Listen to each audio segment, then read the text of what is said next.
Hello everyone, I am Himanshu. ये video SBI clerk के regarding होने वाली है कि एसबीआई क्लर्क के अंदर इतनी अच्छी वैकेंसीज़ है और अभी तक हमारा कोई भी एग्ज़ाम का प्री भी क्वालिफाई अगर नहीं हुआ है, और जिस बच्चे के मेंस क्वालिफाई हो गए हैं और इंटरव्यू दिए हैं, सब एक ही रेस के अंदर हैं। वो सभी बच्चे, सबको पहले प्री देना होगा, फिर मेंस देना होगा और उसके बाद में वो सिलेक्शन लेगा।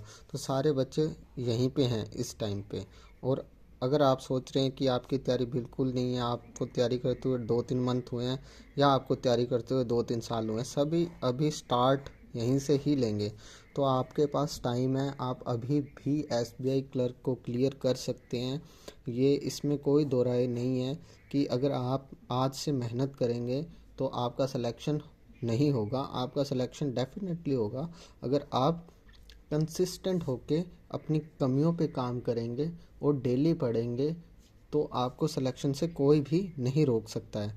तो दोस्तों, उसके लिए मैं आपको कुछ टिप्स देना चाहूँगा, और आप अगर उनको कंटिन्यू फॉलो करते हैं तो आप एसबीआई क्लर्क का एग्ज़ाम डेफिनेटली निकाल लेंगे। तो उसके अंदर आपको करना क्या है कि अभी आप मान के चलिए कि आपके पास में एसबीआई क्लर्क के लिए 50 डेज़ पड़े हैं। तो ये 50 डेज़ को आप पूरी तरह से यूटिलाइज़ किस तरह करेंगे, वो सबसे ज़्यादा इम्पोर्टेंट है। तो इन 50 डेज़ को यूटिलाइज़ आपको अपने अकॉर्डिंग करना पड़ेगा। अगर आप किसी टीचर की वीडियो देख रहे हैं, किसी और स्टूडेंट की वीडियो देख रहे हैं कि आप स्ट्रेटजी बना रहे हैं वो बच्चे, और आप उनकी स्ट्रेटजी को अपने ऊपर अप्लाई करना चाह रहे हो, तो वो एकदम रॉन्ग अप्रोच होगी। उस अप्रोच से आप पढ़ पाओगे कुछ दिन, लेकिन वो सस्टेनेबल नहीं होगी आपके लिए। तो आपको करना क्या है कि जो आप अपना टाइम टेबल बना रहे हो, या आप अपनी अप्रोच सेट करना चाह रहे हो कि भाई मेरे को ये एग्ज़ाम को इस तरह से अप्रोच करना है, तो उसके अंदर आप कुछ बातों का ध्यान रख सकते हो। वो बातें मैं आपको बता रहा हूँ। जो सबसे पहली बात है इसके अंदर, कि आपको अपने ऊपर ज़्यादा हार्श नहीं होना। एकदम हार्श इन द सेंस कि भाई अभी तो आप पढ़ रहे थे 5 घंटे 4 घंटे, या आप बिल्कुल भी नहीं पढ़ रहे थे और आपने एकदम से 14 घंटे का टाइम टेबल सेट कर दिया, तो वो आपके लिए बहुत मुश्किल हो जाएगी। आप अपने पॉजिटिव देखिए, अपने नेगेटिव देखिए। अगर आपकी लाइफ में कोई प्रॉब्लम्स चल रही हैं, तो आप पहले उसको एनालाइज़ कीजिए कि भाई मेरी लाइफ में ये प्रॉब्लम चल रही है, मैं इस वजह से नहीं पढ़ पा रहा हूँ। आप उनको या तो दूर करिए, या अपने ब्रेन में उस चीज़ का ऐसा माइंडसेट बनाइए कि एक वॉल क्रिएट कर दीजिए कि भाई ये चीज़ है, मेरे को इस पे ध्यान नहीं देना है। ये तो होगा ही होगा, लेकिन मैंने इस चीज़ को मेरी स्टडी पे इफ़ेक्ट नहीं आने देना। पहली बात तो ये थी। अब सेकंड चीज़ कि भाई आपको पढ़ना क्या है, सबसे इम्पोर्टेंट है। उसके लिए आप अपना एक चार्ट तैयार कीजिए कि आपको पढ़ना क्या है। कि इसके अंदर 4 सब्जेक्ट हैं: इंग्लिश, मैथ्स, रीजनिंग और जीए। तो आपको इन सब्जेक्ट्स के अंदर पढ़ना क्या है, सबसे ज़्यादा तो ये क्लियर होना चाहिए। उसके बाद की बातें होती है। आपको ये नहीं कि हाँ भाई मैंने एक प्री का मॉक दे दिया, मैंने एक मेंस का मॉक दे दिया, वो तो आप दे दोगे, लेकिन आपको पढ़ना क्या है, सबसे ज़्यादा इंपॉर्टेंट वो है कि भाई क्वांट के अंदर मैं कहाँ लैग कर रहा हूँ। क्या मैंने मेरा नंबर सिस्टम का चैप्टर पढ़ लिया? क्या मैंने मेरे बेसिक्स क्लियर कर लिए? सबसे इम्पोर्टेंट चीज़ है। आज के टाइम में अलजेब्रा के टॉपिक्स भी बैंकिंग एग्ज़ाम में पूछे जा रहे हैं, तो आप अपने बेसिक्स पे काम कीजिए। अगर आपको लग रहा है कि नहीं मेरी क्वांट इतनी स्ट्रॉन्ग नहीं है और मैं क्वांट में ये बेसिक्स अच्छे से समझ नहीं पाऊँगा इतने टाइम में, तो आपको क्वांट के अंदर डीआई पे ध्यान देना चाहिए कि आप प्री और मेंस के डीआई बनाओ, नंबर सीरीज़ बनाओ, इक्वेशंस बनाओ। आप अपने आप को एवरेज स्टूडेंट के अंदर क्वांट के अंदर ले आओगे, मैथ के अंदर ले आओगे, तो आपका काम चल जाएगा। लेकिन आपको इसकी भरपाई इन तीनों सब्जेक्ट में से किसी सब्जेक्ट की अंदर करनी ही पड़ेगी। अगर आप सोच रहे हो कि मैं सारे सब्जेक्ट को एवरेज करके निकाल दूं, तो एग्ज़ाम नहीं निकलेगा।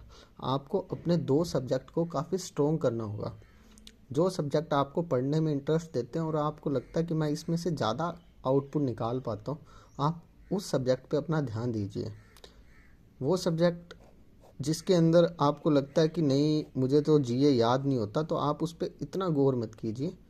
जैसे आपका जीए वीक है, तो आप जीए के अंदर ज़्यादा नहीं तो बैंकिंग पढ़ लीजिए अच्छे से।